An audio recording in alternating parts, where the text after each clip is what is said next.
Wikipedia deliberately peddles a lie. It's not accidental. What they are trying to say indirectly, and their supporters are saying it was a mistake in the case of Arshdeep, but you've studied this in quite a lot of detail. Do you think Wikipedia can claim any innocence anymore and claim this was a mistake, just a mistake? Thanks, Arnab. Thanks for having me.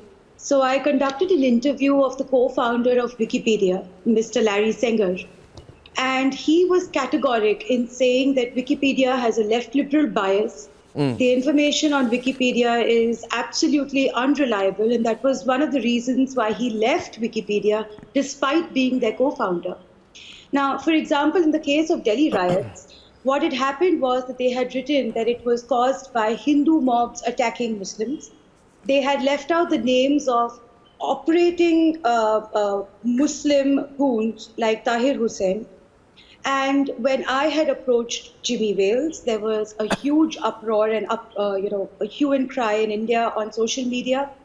Mr. Jimmy Wales got in touch with me through Twitter direct messages and said that I am an ally of India and I want to make this a safe and reliable information platform. And therefore, I should reach out to him and give him the information on what is inaccurate in the Wikipedia page of Delhi riots. I immediately got on to the task. I sent him almost a 6,000-word email with all sources describing every line where the Wikipedia page was biased and it did not present a proper picture.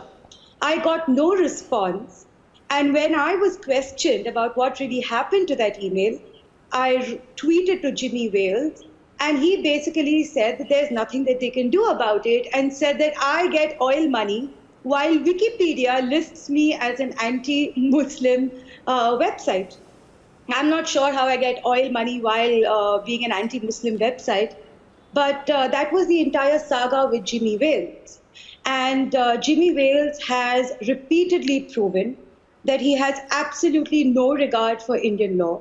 He has no regard for the safety and the accuracy of the platform Wikipedia and the information on it. In fact, Larry Sengar says that only a fraction of money that Wikimedia Foundation gets, not just through users, but also corporates like George Soros, like Google, only a fraction of that amount is used to keep Wikipedia up and running.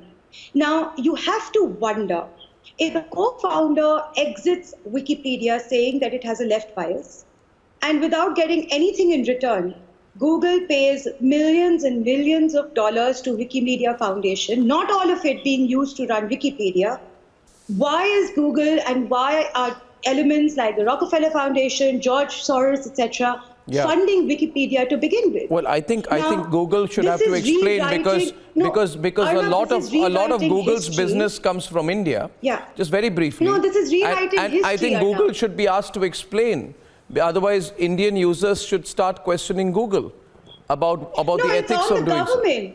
It's on the government. They've said that social media giants are intermediaries, and the moment they do not take action in accordance with Indian law, the safety net accorded to intermediaries is going to be taken away, which means that Wikimedia Foundation directly becomes the editor and the publisher, which means that every incorrect information on Wikipedia is the direct and the legal responsibility of Mr. Jimmy Wales and the entire trust of Wikimedia Foundation. So it's upon the government. They can simply remove the safety net that's according to intermediaries and pull Wikipedia up. Now, why is this serious breach of IPC in all the fake information peddling? Now, viewers, this is very important, because right after the India-Pakistan cricket match yesterday, the Wikipedia page of the player in question